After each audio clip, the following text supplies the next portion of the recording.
¿Cómo están? Mi nombre es Manuel Gómez Carrillo, soy profesor del Departamento de Microbiología y vamos a empezar a trabajar con un capítulo importante de la virología que son las infecciones persistentes.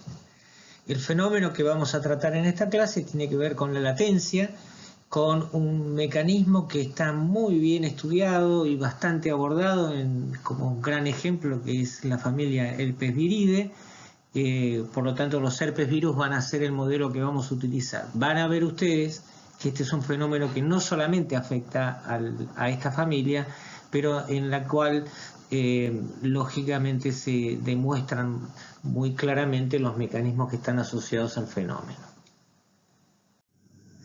El fenómeno de latencia viral básicamente uno lo puede definir como en un momento en el cual se detiene el ciclo de replicación y hay una expresión muy restringida de distintos productos virales dentro de la célula. El virus permanece en su forma genómica dentro de la misma, no se expresa progenie viral alguna, pero es un fenómeno que básicamente tiene la posibilidad de ser reversible. Esto no necesariamente ocurre en la vida de una persona, ¿sí? Pero bajo determinados estímulos y ciertas circunstancias que vamos a ir viendo, sí se produce.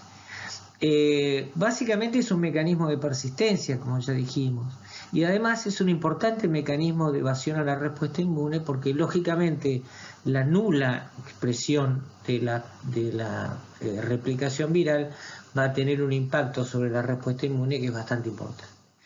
Lo que vamos a tratar de ver en la clase son distintos mecanismos que permiten el mantenimiento de este fenómeno de latencia viral. Bien, como ya les mencioné, vamos a tomar la familia Herpes viridae como modelo.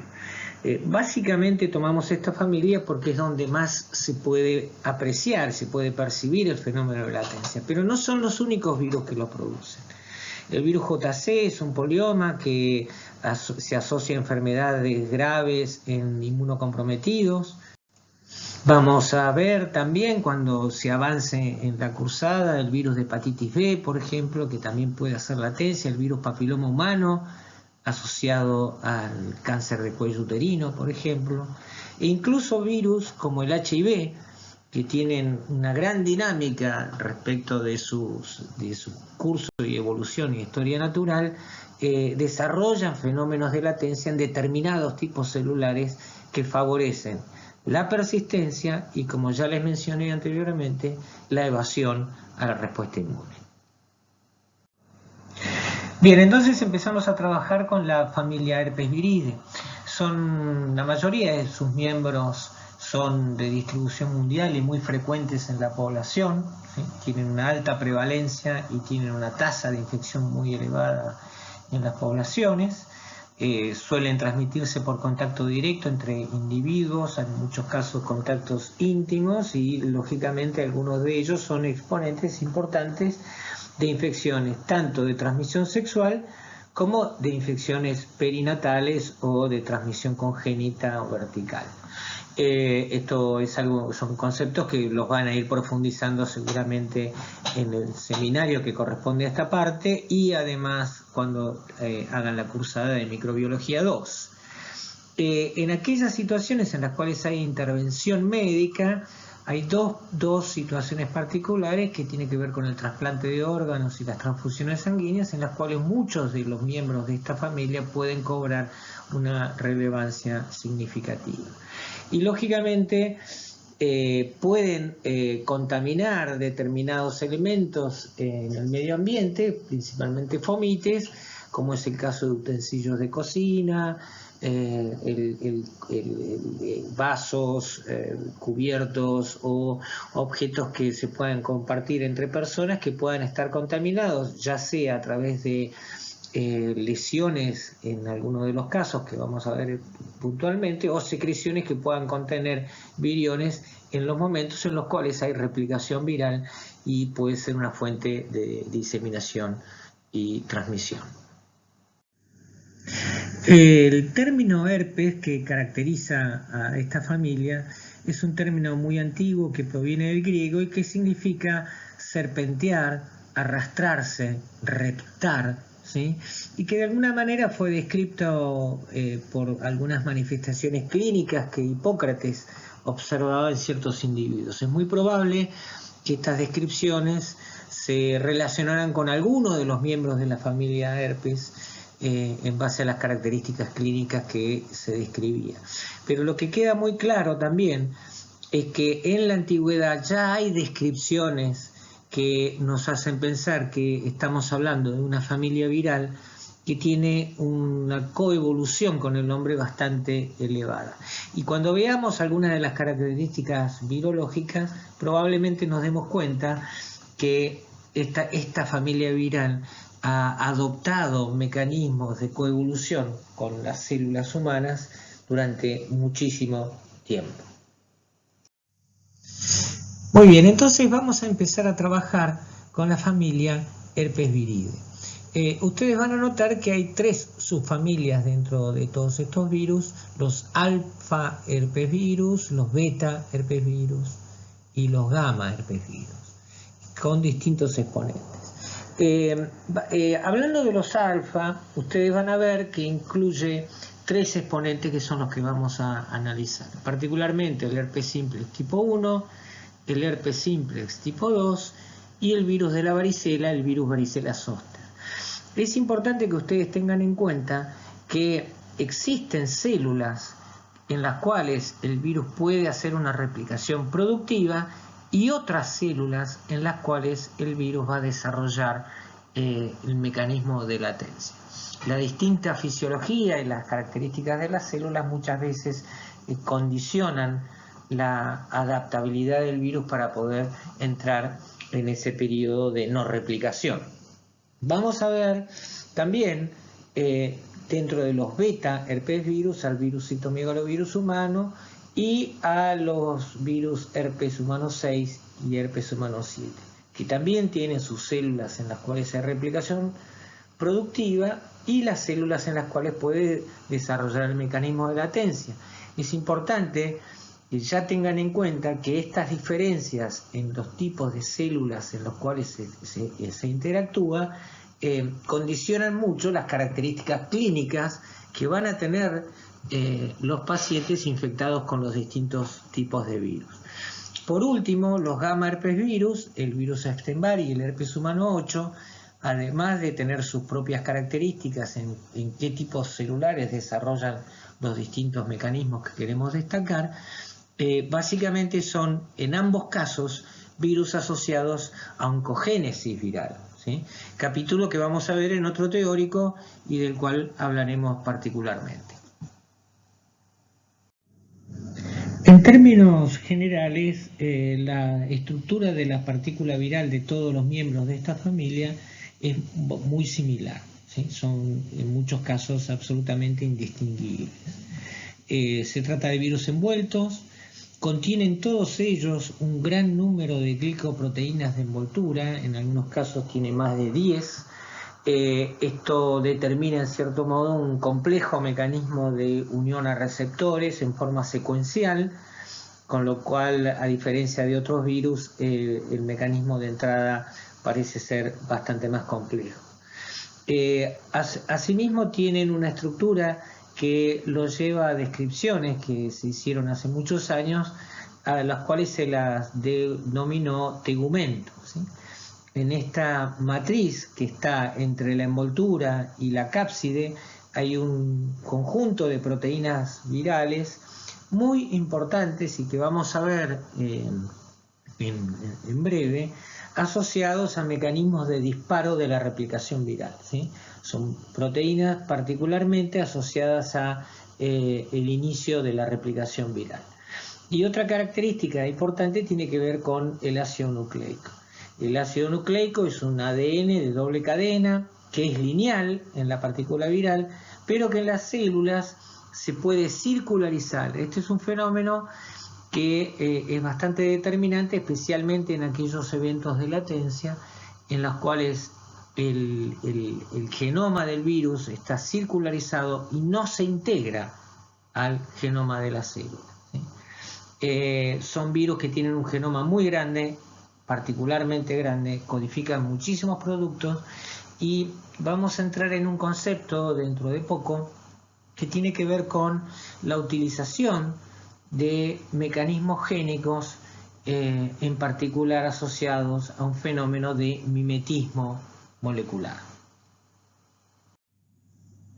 Lo que ustedes van a ver ahora es la representación esquemática del genoma del virus herpes simplex tipo 1. Lógicamente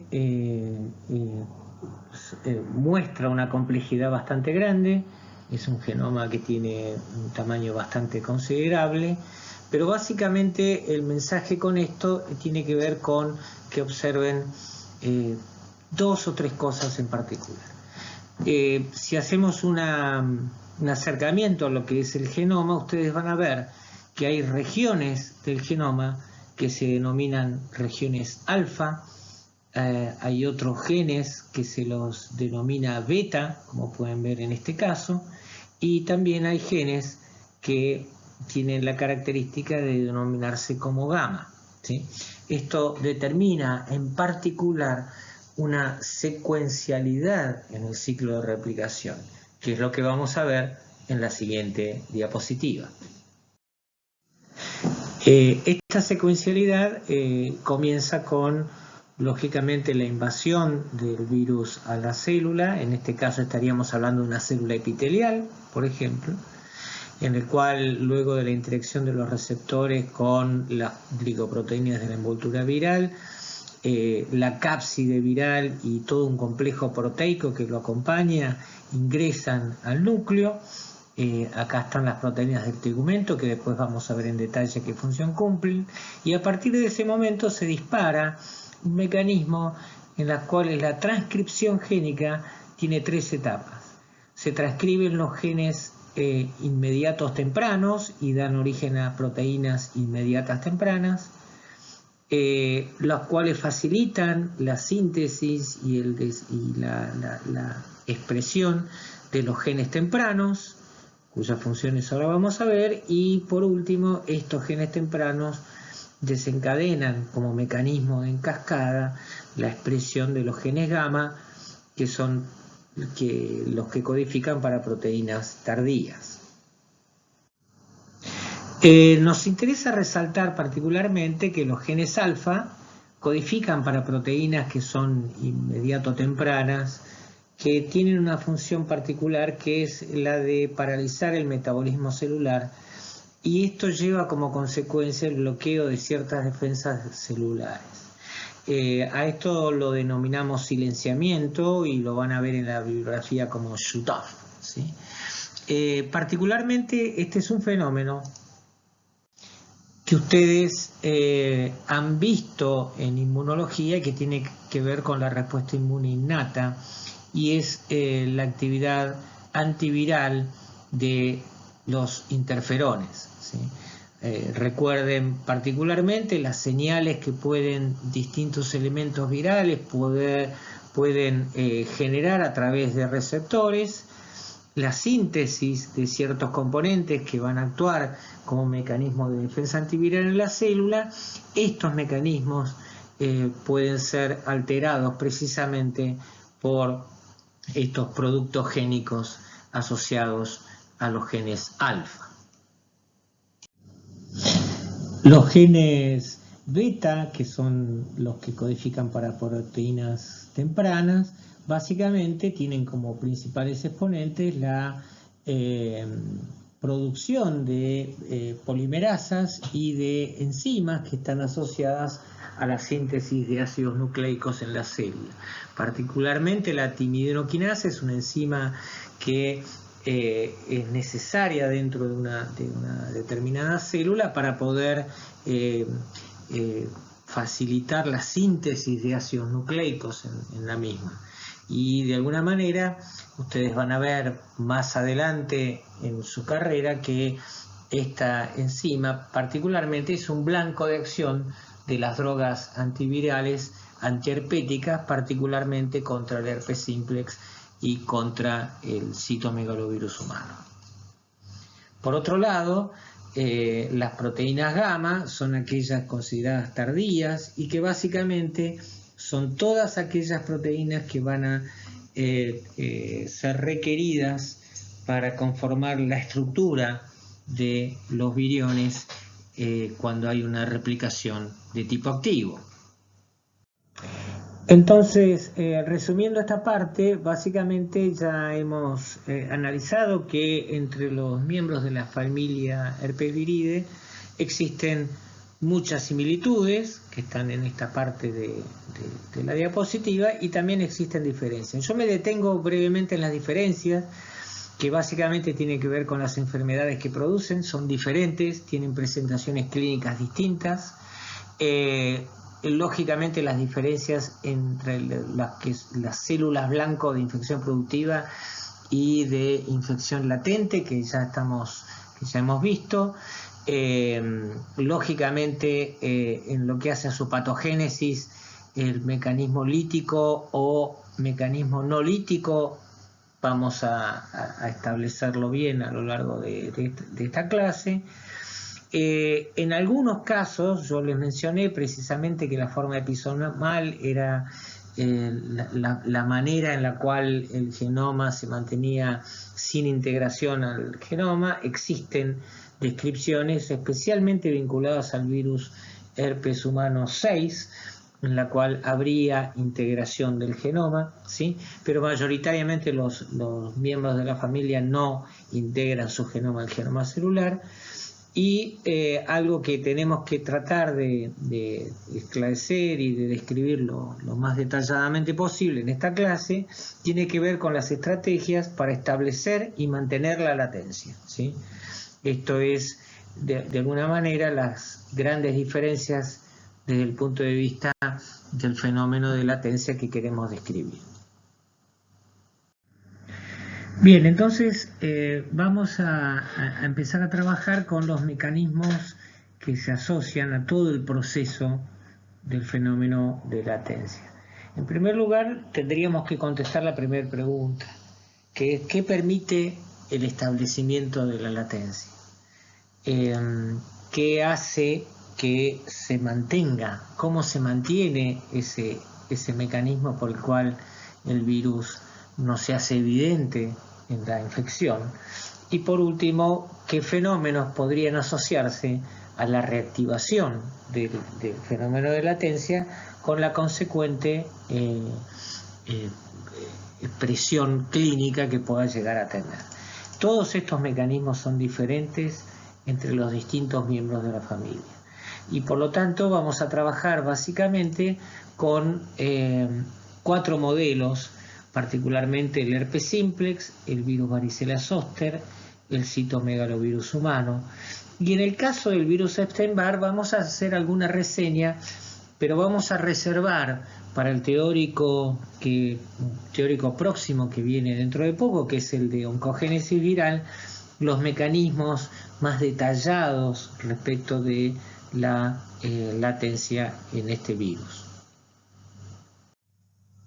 Para el caso del virus herpes simplex, la infección empieza por el ingreso a través de epitelios de la mucosa oral o genital, ¿sí? Dependiendo del sitio de ingreso de los viriones infectivos, por todas las vías de transmisión que yo les mencioné anteriormente, y una replicación activa que ocurre en este tipo de células, en el cual los viriones pueden, sin desarrollar latencia en estas células, generar primero un daño en el epitelio, lo que hace característica a las lesiones herpéticas, tanto en la mucosa oral como genital, y la invasión hacia nervios sensitivos periféricos que están inervando precisamente esa zona en la cual están las células infectadas.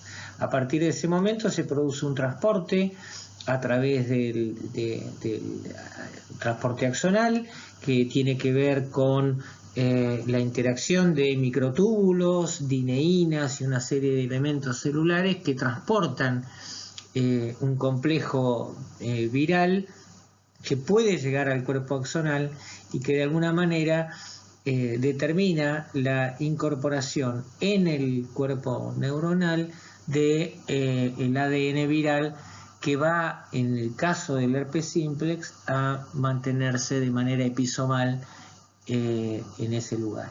A partir de ese momento se establece un estado de latencia. Lógicamente, las lesiones que se produjeron en la primoinfección van a remitir, se van a curar y van a desaparecer. El virus se mantiene en las células neuronales, en los cuerpos neuronales, en estado de latencia, por mecanismos que vamos a ver brevemente.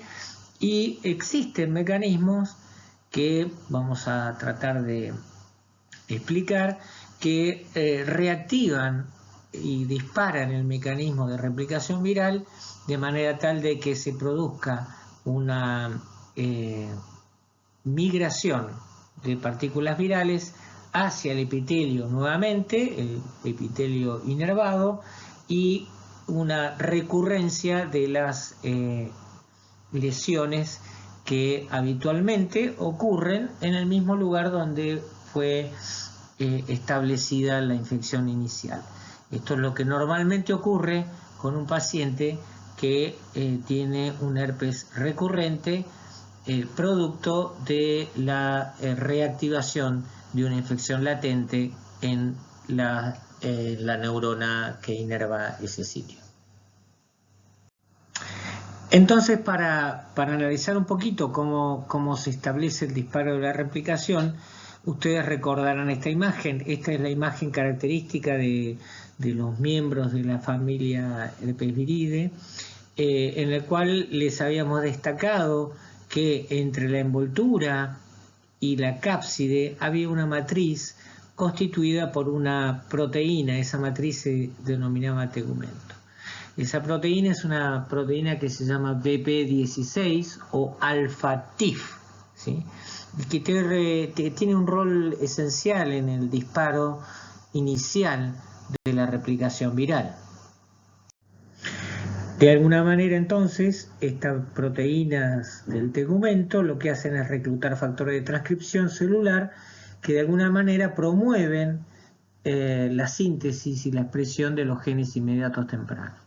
Estos generan la síntesis de las proteínas alfa, que más allá de lo que nosotros vimos, se asocian al silenciamiento de algunas respuestas que pueda dar la célula respecto de la invasión viral. Se transcriben proteínas que tienen que ver con la promoción de la síntesis de las proteínas beta, y ahí se desencadena el mecanismo en cascada. La diferencia acá es que básicamente en las células del epitelio este mecanismo está absolutamente libre y está absolutamente facilitado. Sin embargo, ¿qué pasa en la neurona? Que este mecanismo no se dispara tan fácilmente, y es un poquito lo que queremos detallar. La infección de la neurona permite el ingreso del ADN viral al núcleo, pero no el ingreso de la proteína BP16, el transactivador, ¿sí? De manera tal de que los genes que son inmediatos tempranos no tienen su correspondiente promotor para poder disparar la señal en cascada. En el mantenimiento de la latencia intervienen ciertos factores celulares, como por ejemplo los factores de crecimiento neuronal, que de alguna manera mantienen la integridad neuronal fisiológicamente, son factores neurotróficos, y que de alguna manera facilitan la expresión de otros factores virales, como son los LATs, que son transcriptos asociados a la latencia, no son proteínas, que tienen funciones tanto de antimensajero, ¿sí? Y que además codifican para microRNAs que suprimen la expresión de los genes inmediatos tempranos. Ausencia del promotor y facilitación de la expresión de estos transcriptos que de alguna manera evitan la expresión de los genes que desencadenan la cascada de eventos de replicación viral. Desde el punto de vista clínico, la reactivación normalmente, cuando hay una recurrencia de una infección por herpes simplex, se asocia a determinadas situaciones. Estas situaciones pueden ser estrés, cambios muy evidentes en situaciones de la vida cotidiana, cambios hormonales, como podría ser, por ejemplo, un embarazo o alguna situación que involucre adolescentes, etc.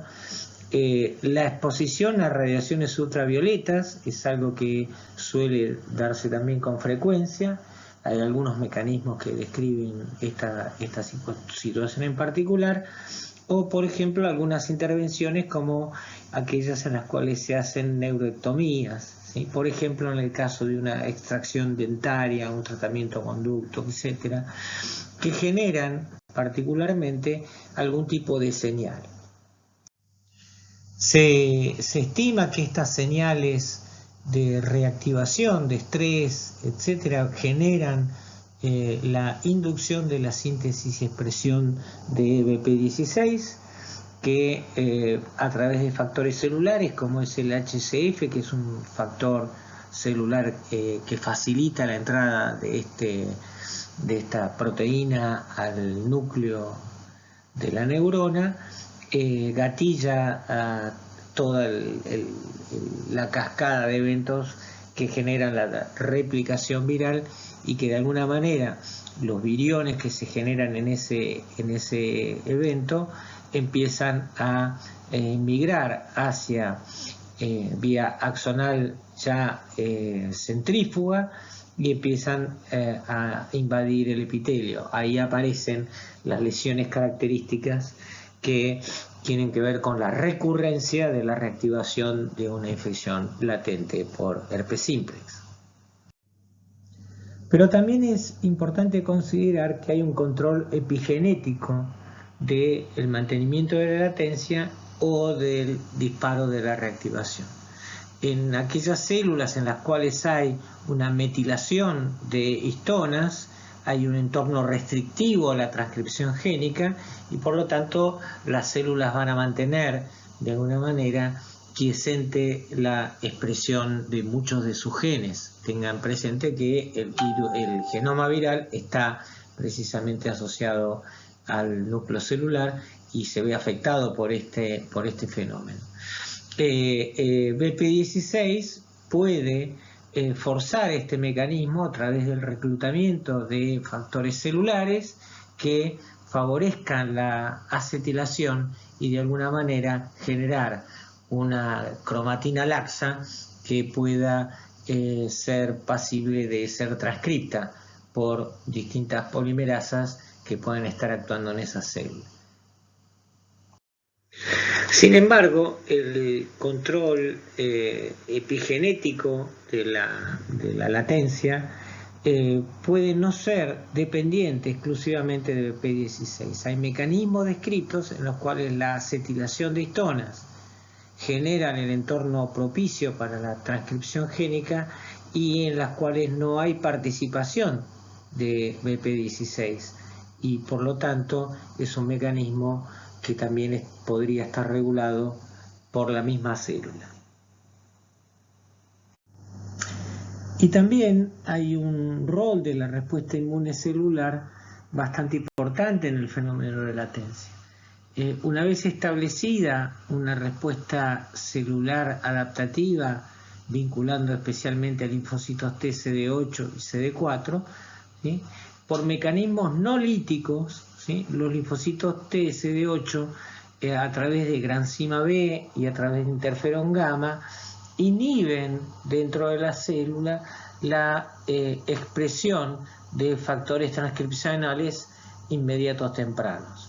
de manera tal de que durante estos fenómenos en los cuales se establece la latencia, la vigilancia inmune permite que haya una mayor expresión de transcriptos asociados a la latencia y una menor expresión de transcriptos que están relacionados con la transactivación de los fenómenos de expresión génica. Bien, entonces ante una reactivación del herpes simplex, esto en realidad es lo mismo para el herpes simplex tipo 1 que para el herpes simplex tipo 2. Habitualmente lo que suele ocurrir y que es lo más frecuente es que haya una recurrencia de las lesiones relacionadas con la puerta de entrada. El herpes labial, frecuente y reactivado por las situaciones que ya mencionamos anteriormente, o incluso también en el caso de lesiones que puedan ser de tipo genital. Existen situaciones que son más complicadas. Una de ellas, por ejemplo, tiene que ver con la queratoconjuntivitis. Esto puede ocurrir tanto en una infección primaria como en una reactivación, ¿sí? Donde un oftalmólogo podría diagnosticar esta situación claramente por la presencia y por las imágenes de un tipo de lesiones dendríticas que son muy características y que desde ya requieren la instauración de un tratamiento antiviral específico. Y la otra complicación esporádica, no muy frecuente, pero sí asociada especialmente a recurrencias y a reactivaciones del virus herpes, tiene que ver con las encefalitis. Las encefalitis herpéticas son secuelares, dejan daños permanentes en el caso de ser muy avanzadas y por supuesto requieren de una intervención, es una situación grave, requieren de una intervención infectológica con un tratamiento antiviral específico concreto. Bien, entonces continuamos con otro miembro de la subfamilia de los alfa herpesvirus, que es el virus varicela zoster. Ustedes van a apreciar aquí que las células blanco en las cuales hay replicación productiva son diferentes a aquellas que habíamos visto con el caso de los herpes simplex. Esto lógicamente lleva a pensar de entrada en que el curso de la infección por el virus varicela zoster es diferente, y a pesar de que en las células blancas en las cuales se establece latencia son las mismas. En la infección por el virus varicela zoster vamos a diferenciar las etapas tanto de infección primaria, latencia y reactivación. La infección primaria es una infección sistémica, se presenta en forma absolutamente diferente a lo que es la presentación que hemos visto del virus herpes simplex y que tendrá características que los vamos a mencionar brevemente. La latencia se desarrolla también en cuerpos neuronales de ganglios sensitivos asociados principalmente a cordones dorsales, ¿sí? Que hacen que en los eventos de reactivación se produzcan lesiones muy localizadas y asociadas a las metameras que son afectadas.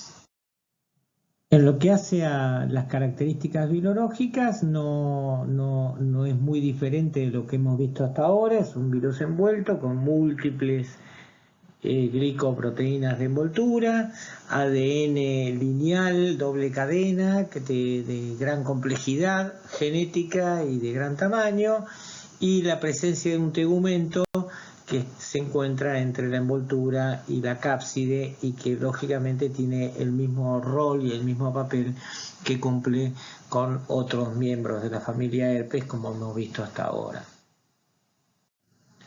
Asimismo, el ciclo de replicación tiene también los eventos de replicación que hemos mencionado en lo que hace a la cascada de proteínas alfa o inmediatas tempranas o beta y tardías o gamma, de manera tal de que el ciclo de replicación responde al mismo patrón de transcripción génica que hemos visto con el caso del herpes simplex.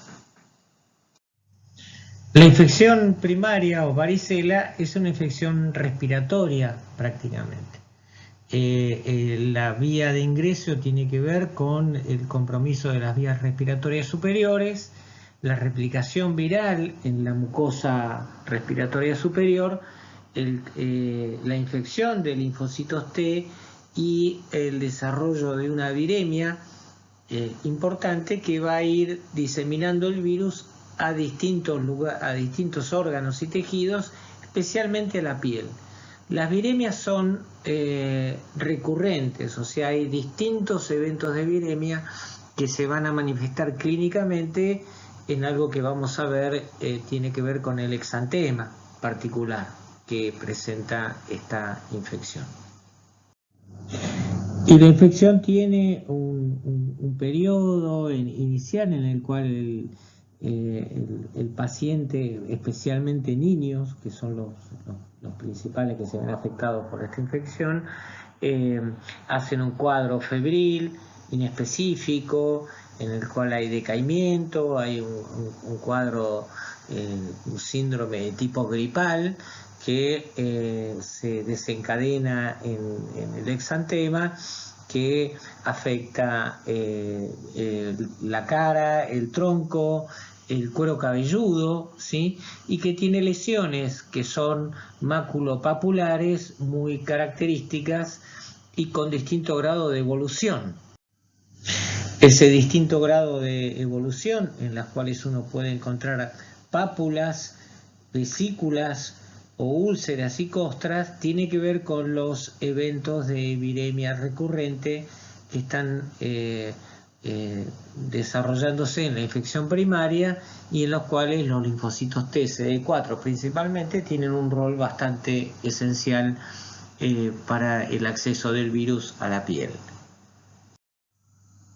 Y entonces los linfocitos T, CD4 cumplen un rol importante en la infección primaria, especialmente aquellos que están residentes en la mucosa de las vías respiratorias superiores, en donde se inician los primeros eventos de replicación viral y de diseminación por vía linfática o hemática a distintos órganos y tejidos, de manera tal de llegar a la piel y llegar también a, por ejemplo, folículos pilosos. Una de las características que yo les mencioné tenía que ver con el exantema que no respetaba el cuero cabelludo.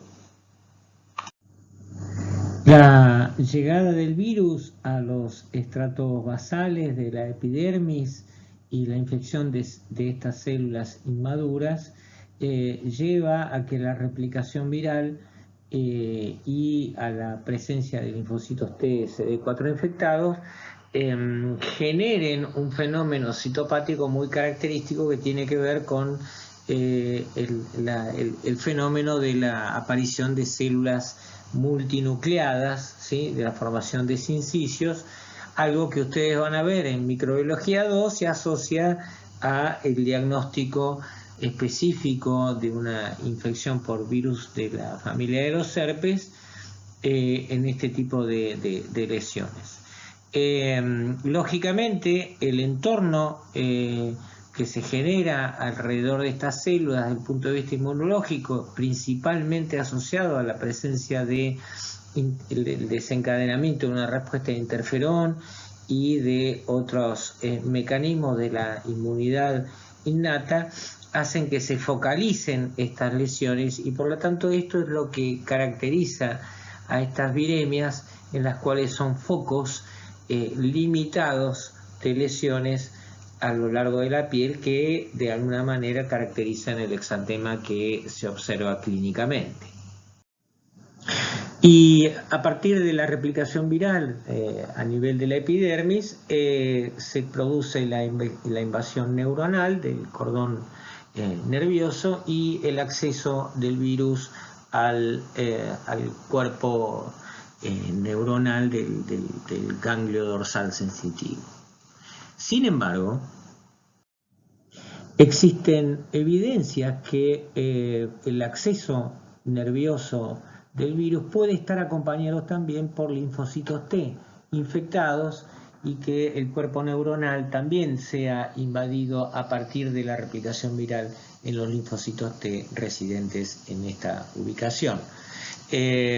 Cuando se produce la reactivación de la replicación viral en este cuerpo neuronal, el virus generalmente accede tanto hacia el epitelio, hacia la piel, a partir del cordón nervioso, y también lo puede hacer en forma retrógrada hacia la médula espinal. Esto es una de las características que conlleva muchas veces a la sintomatología y a las complicaciones que puede tener una infección por el virus varicela zoster.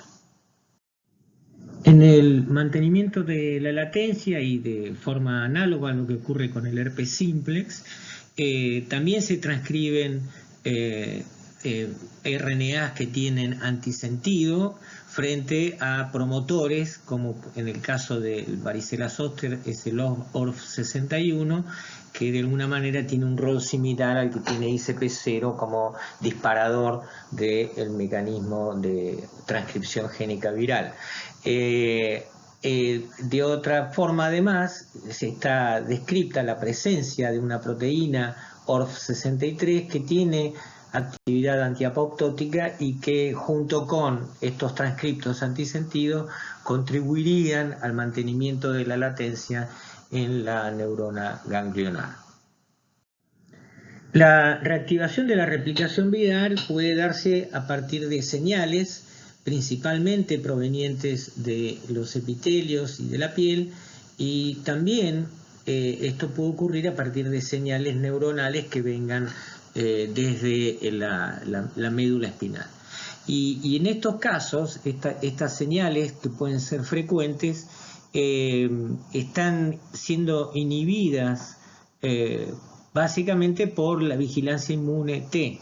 Esto es muy característico en la infección por herpes zóster, porque está muy asociada la reactivación de la replicación viral a deficiencias inmunitarias. Ustedes van a ver que los pacientes que tienen reactivaciones por el virus varicela zoster normalmente se asocian a edad avanzada, donde el sistema inmune ya, digamos, no tiene una vigilancia muy fuerte respecto de esta situación. Casos en los cuales hay inmunodeficiencias diversas, el caso del síndrome de inmunodeficiencia adquirida, la aparición, digamos, de lesiones asociadas a la reactivación del virus varicela zoster, de un zóster, pueden indicar en un paciente joven, por ejemplo, que estamos frente a una deficiencia inmunológica que compromete especialmente a la respuesta T. La reactivación de la replicación viral en ausencia del control inmunológico que acabamos de describir va a generar la migración del virus hacia a la epidermis, y donde se va a empezar a provocar lesiones similares a las que nosotros veíamos en la varicela, pero de forma localizada, siempre afectando de manera metamérica las porciones del epitelio que están enervados por este cordón nervioso, ¿sí? No se vuelve a presentar un cuadro clínico de varicela en la reactivación. Es una infección localizada que podrá tener mayor o menor dimensión en función del sistema inmune del individuo, ¿sí? Y por supuesto las presentaciones clínicas pueden ser bastante características, como vamos a ver ahora. Este tipo de presentaciones localizadas, que son no exclusivamente, pero muy frecuentemente asociadas a cordones nerviosos intercostales, por ejemplo, le dieron el nombre a la familia viral que tenía que ver con el término herpes, ¿sí? Serpentear, ¿sí? Y de ahí viene el término la culebrilla, que ustedes saben que popularmente se menciona cuando hay una reactivación y la aparición de las lesiones características del zóster. Y acá tienen algunas imágenes de algunas presentaciones. Acá pueden ver el dermatoma característico de lo que es un zóster, ¿sí? En el cual hay las lesiones son muy similares, en realidad casi indistinguibles de lo que podríamos ver en el caso de una infección por el virus herpes simplex, y lógicamente en algunas situaciones, solamente en algunas situaciones, tal vez haya que hacer un diagnóstico diferencial y ver si se trata de un zóster o si se trata de una infección por herpes simplex. Estas son situaciones particulares. Lógicamente acá tienen una lesión extremadamente extendida en un individuo que probablemente tenga un déficit inmunológico importante y genere este tipo de diseminación en la piel, que es bastante amplio. Todas estas lesiones, en el caso de varicela zóster, particularmente en las reactivaciones, suelen ser lesiones muy dolorosas, ¿sí? Generan mucho dolor en el paciente.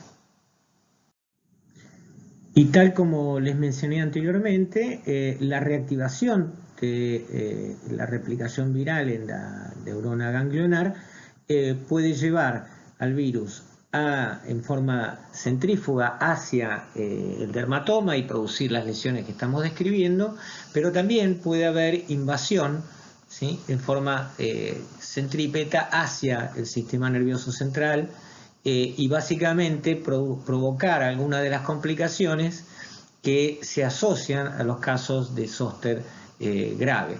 Estas complicaciones están asociadas a distintos eventos clínicos que vamos a mencionar ahora.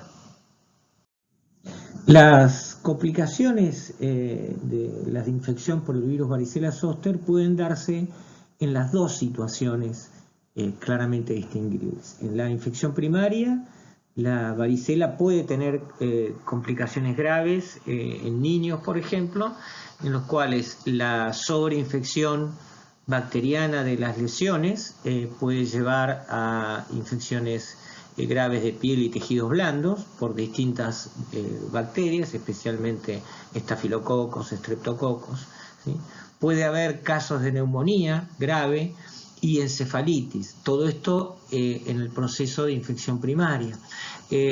Durante el zóster y como complicaciones más salientes, tenemos lo más frecuente son las neuralgias posherpéticas, que pueden durar años. Se da en un porcentaje de aproximadamente el 15-20% de las personas que tienen un zóster, aunque haya ya sido curado y haya remitido, digamos, esta recurrencia, las neuralgias posherpéticas son frecuentes. Neumonías, daños a nivel del sistema nervioso central que pueda llevar a sorderas, cegueras, ¿sí?, por queratoconjuntivitis, y las encefalitis, digamos, son otras complicaciones frecuentes de la reactivación del virus varicela zóster. Con lo cual, en los últimos años se desarrolló una vacuna a virus atenuado que básicamente tiene dos esquemas de administración. La administración en la infancia para evitar precisamente los casos de varicela y específicamente no llegar a las complicaciones que pueda tener una varicela en un niño, y también como prevención de las complicaciones que puedan tener los adultos mayores en el caso de tener una reactivación y un zóster, ¿sí? La vacuna es la misma, pero se da en esquemas que son absolutamente diferentes y que esto no es necesario que lo sepan ahora y lo van a ver más adelante a lo largo de la carrera. Bien, y entonces ahora pasamos a un importante exponente de la familia de los virus herpes, que es el citomegalovirus humano, ¿sí? Acá tenemos las células en las cuales se produce la replicación productiva, siempre existen estas diferencias en todos los miembros de esta familia, y las células en las cuales se puede desarrollar el fenómeno de latencia. La fisiología celular y las características del virus son en esta familia bastante particulares para poder desarrollar ambos lados de la patogénesis, ¿sí? La infección reproductiva y la latencia. La infección por citomegalovirus es una infección muy prevalente en la población. La mayor parte de las infecciones ocurren en la infancia, en la niñez. Habitualmente pueden ser asintomáticas o tener algunos signos o síntomas menores, y generalmente en adultos jóvenes puede dar manifestaciones como el síndrome mononucleosiforme, que es un tema que ustedes van a ver recién en microbiología 2 y que se asocia a la infección primaria por citomegalovirus. Lógicamente la infección es latente por mecanismos que vamos a tratar de describir en esta parte de la clase, y que comprende principalmente la recurrencia y las manifestaciones clínicas, que son muy variadas. Estamos hablando de una infección sistémica que básicamente se da en pacientes que bajo alguna circunstancia están inmunosuprimidos. Existen varias puertas de entrada y de diseminación del virus, donde básicamente la infección primaria puede afectar la mucosa oral, ¿sí? La entrada por vías respiratorias superiores, digestivas, ¿sí? En la infección primaria puede haber algunos signos y síntomas que llevan al síndrome mononucleosiforme o ser totalmente asintomáticas. También es una infección que tiene transmisión vía genital, vía sexual, o sea, es una enfermedad de transmisión sexual, que también se considera como esto, y es una infección sistémica que afecta a distintos órganos y tejidos. Existen distintas situaciones en las cuales la enfermedad puede ser grave, particularmente en individuos inmunocomprometidos. Básicamente vamos a ver algunas de estas situaciones en particular, y también en lo que hace a la transmisión vertical, ¿sí?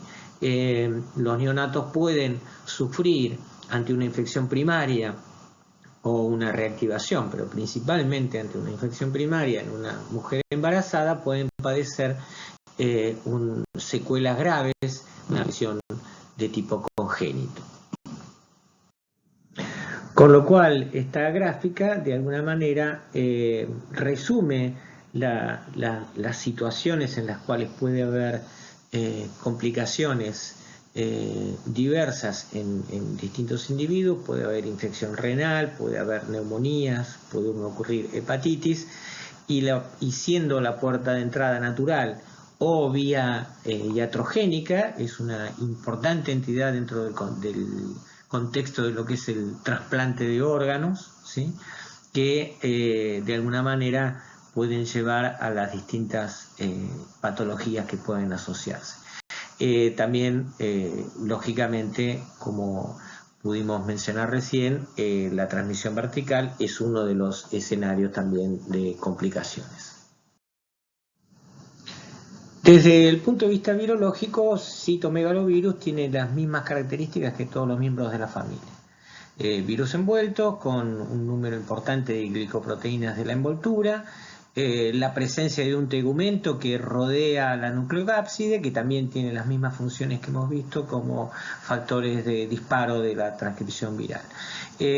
Citomegalovirus utiliza a través de su glicoproteína B a receptores de factores de crecimiento derivado de plaquetas, que son factores que intervienen en eventos de angiogénesis, ¿sí?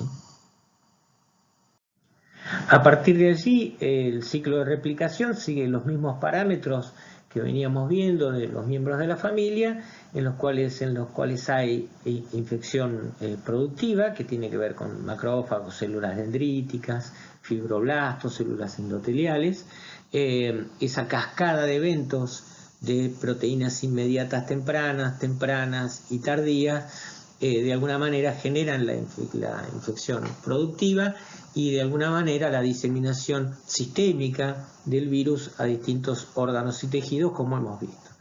en otras células, principalmente las células pluripotenciales, hematopoyéticas, las stem cells CD34 positivas, y los macrófagos son los escenarios en los cuales puede establecerse la infección latente, infección que va a durar de por vida y que tendrá de alguna manera un rol esencial en la persistencia. Bien, este esquema resume de alguna manera los eventos que se pueden asociar a la latencia o a la infección productiva.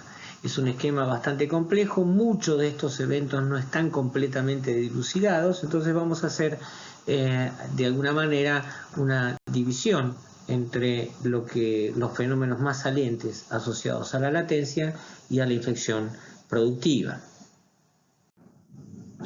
Si vemos el entorno de lo que es una célula en la cual se favorece la infección latente, vamos a describir algunos factores que son importantes tener en cuenta para el mantenimiento de la latencia.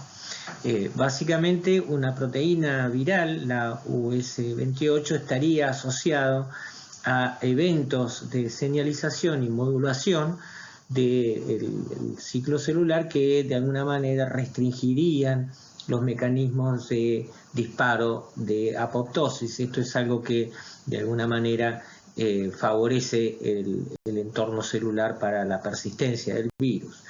Estas células tienen una restricción genética bastante importante por la presencia de distintos factores celulares asociados a la cromatina, que nosotros ya describimos como mecanismos epigenéticos y en los cuales se restringe la expresión de distintos genes celulares y evidentemente también de aquellos que pertenecen al virus. PP71 es una proteína que tiene un rol similar a lo que es alfa-TIF o BP16 en el tegumento. Durante los periodos de latencia, esta proteína, que es transactivadora de múltiples genes inmediatos tempranos, permanece recluida en el citoplasma. Y acá introducimos una serie de factores que son importantes en la elevación de la respuesta inmune, que tiene que ver con proteínas virales que tienen funciones de citoquinas símil citoquinas, ¿sí? Se llaman viroquinas, se las suele mencionar como viroquinas. Por ejemplo, una proteína secretada por el citomegalovirus humano que tiene funciones de IL-10, ¿sí? Y que genera un entorno muy favorable y muy propicio para la evasión de la respuesta inmune, dado su modulación negativa respecto antiinflamatoria, digamos, respecto de esta participación. Cuando ocurre la reactivación suele ocurrir frente a determinadas situaciones donde, por ejemplo, pérdida de la inmunidad celular T, la señalización por parte de ciertas citoquinas o daños que pueden ocurrir en el DNA, etcétera, son escenarios que permiten la reactivación y pasaríamos, digamos, a un entorno de infección productiva. En los eventos de infección productiva, básicamente uno de los principales actores es la PP71. La PP71 facilita un entorno que desreprime la restricción génica que hay en la célula a través de distintos factores celulares que intervienen en esta interacción y de alguna manera dispara y gatilla los mecanismos de transcripción de los genes inmediatos tempranos y tardíos. Esa cascada lógicamente va a llevar a la producción de una progenie y a la reactivación y diseminación del citomegalovirus en el organismo del individuo. Y entonces podemos de alguna manera resumir que los factores transcripcionales asociados al tegumento cumplen un rol esencial, en este caso PP71, para generar un entorno menos restrictivo respecto de la expresión génica de la célula. Y estamos hablando de una infección productiva, ya sea una infección primaria o una reactivación, en las cuales las condiciones en las cuales se encuentra el paciente son fundamentales para ver las distintas patologías que se pueden encontrar. Acá tienen lo que ocurre en una infección primaria en un individuo sano y situaciones de contexto que son diferentes, que tienen que ver con la transmisión vertical, el trasplante de órganos sólidos o de células hematopoyéticas, el caso de los pacientes que tienen síndrome de inmunodeficiencia adquirida y las distintas entidades clínicas que se pueden apreciar se asocian a la infección por citomegalovirus. Todas estas entidades ustedes las van a ver en un capítulo bastante amplio que van a tener en Microbiología 2, que son las infecciones asociadas a individuos inmunocomprometidos. Una de las características que suele verse en estudios histopatológicos tiene que ver con la presencia de células cuyo aspecto es el de ojos de lechuza, se le dice, o ojo de búho, ¿sí? En las cuales hay inclusiones intranucleares asociadas a la infección. Esto se puede ver en distintos tipos de muestras, ya sea biopsias, como muestras obtenidas en líquido cefalorraquídeo, orina, etc. Pero uno de los hallazgos importantes que nos interesa que veamos y sobre todo entender por qué, es que en todos estos tipos de muestras hay escasa actividad inflamatoria en las lesiones. Y esto básicamente tiene que ver con un fenómeno que ya empezamos a ver y tiene que ver con la modulación de la respuesta inmune que el citomegalovirus humano desarrolla como mecanismo de escape. Y citomegalovirus es un gran exponente de lo que en la virología denominamos como mimetismo molecular, ¿sí? Es uno de los principales exponentes que despliegan mecanismos de evasión a la respuesta inmune utilizando este tipo de mecanismos. Y esto desde ya está frente a mecanismos de la respuesta innata y de la respuesta adaptativa, inhibiendo respuestas por ejemplo, la respuesta de interferón, inhibiendo la presentación antigénica a través de moléculas de clase 2 o moléculas de clase 1, ¿sí? Desde ya lo que ya vimos nosotros, que tiene que ver con la producción de citoquinas símil, el caso de la IL-10 viral o viroquina, ¿sí? Inhibiendo la actividad de las células natural killer, etc. En la siguiente diapositiva vamos a ver un resumen de los principales mecanismos asociados a citomegalovirus en la evasión a la respuesta inmunológica. Y esta diapositiva resume los principales mecanismos de evasión a la respuesta inmune. Ustedes tienen mecanismos de evasión a la respuesta NK, tienen homólogos virales que son los que actúan bajo el concepto de mimetismo molecular, ¿sí? Con distintos elementos que utiliza para bloquear la respuesta inmune, bloqueantes de eventos apoptóticos que también favorecen la persistencia, interferencia en señalizaciones intracelulares y la inhibición de la expresión o de una buena presentación a través de moléculas de histocompatibilidad, ya sea de clase 1 como de clase 2. Yo les recomiendo que en esta parte del video detengan esta imagen y tomen nota de estos distintos elementos para poder tenerlos en claro. Bien, entonces ahora pasamos a describir brevemente la infección, el fenómeno de latencia por el virus Epstein-Barr. Como ya les mencioné anteriormente, este es un virus que vamos a ver en detalle en el teórico de oncogénesis viral, con lo cual va a ser un recorrido muy superficial para que tengan algunos conceptos.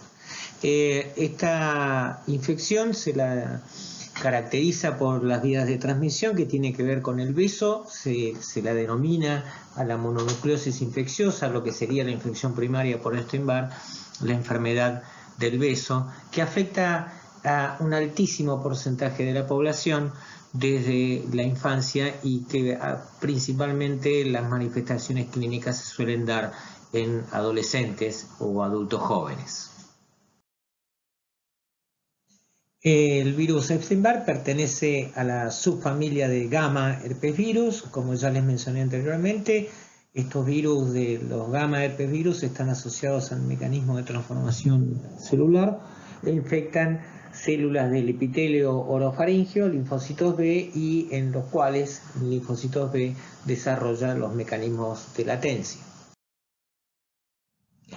La replicación del virus a partir del momento en que ingresa por la vía de transmisión frecuente, que tiene que ver con saliva en la cual hay partículas virales, infecta el epitelio e infecta también linfocitos B que están en la orofaringe.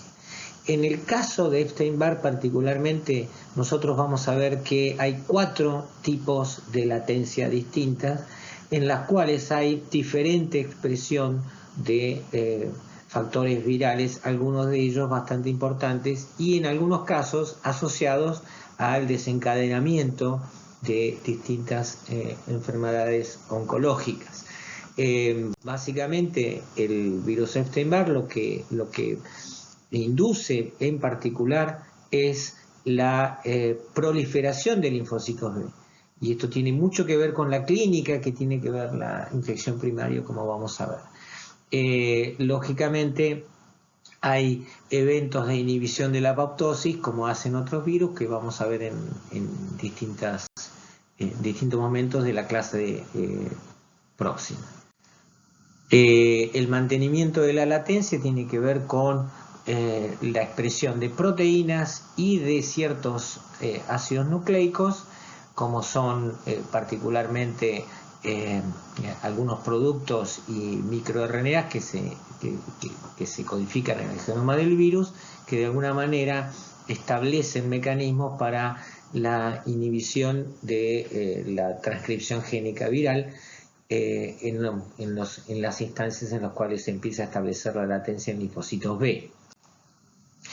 Y la estimulación a la replicación viral tiene que ver exclusivamente con eventos de estimulación antigénica que un linfocito B latentemente infectado por Epstein-Barr pueda activarse y generar la replicación del virus en cualquier momento. Vamos a detallar en el próximo teórico cómo transcurre esto y qué consecuencias tiene en la transmisión.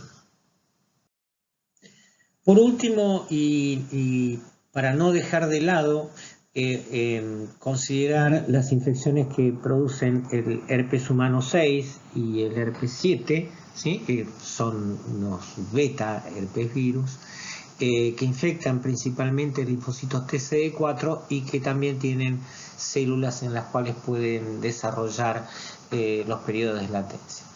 De estos virus básicamente no hay mucho conocimiento respecto de los mecanismos de mantenimiento de la latencia, pero sí ténganlos en cuenta en términos de lo que producen y en qué situaciones están relacionados con la patología humana. Básicamente la sexta enfermedad producida por el herpes humano 6 se asocia a una enfermedad exantemática muy frecuente en la niñez, que se denomina exantema súbito, ¿sí? Un cuadro de fiebre febril que dura 3 o 4 días y que remite espontáneamente, donde aparece un exantema que es de tipo maculopapular. Ustedes ya van a ir aprendiendo de qué significa esto. Y una infección sistémica que puede afectar distintos órganos y tejidos. Normalmente esta es una infección benigna que pasa como la primoinfección. La población adulta puede, aún estando sana, estar eliminando virus por saliva por reactivaciones que ocurren frecuentemente de la infección latente, con lo cual puede haber diseminación a individuos susceptibles. Y acá el principal problema tiene que ver con individuos inmunocomprometidos, especialmente pacientes que tengan síndrome de inmunodeficiencia adquirida y especialmente también pacientes que al ser receptores de trasplante tengan una profilaxis de rechazo al trasplante que los comprometa desde el punto de vista inmunológico.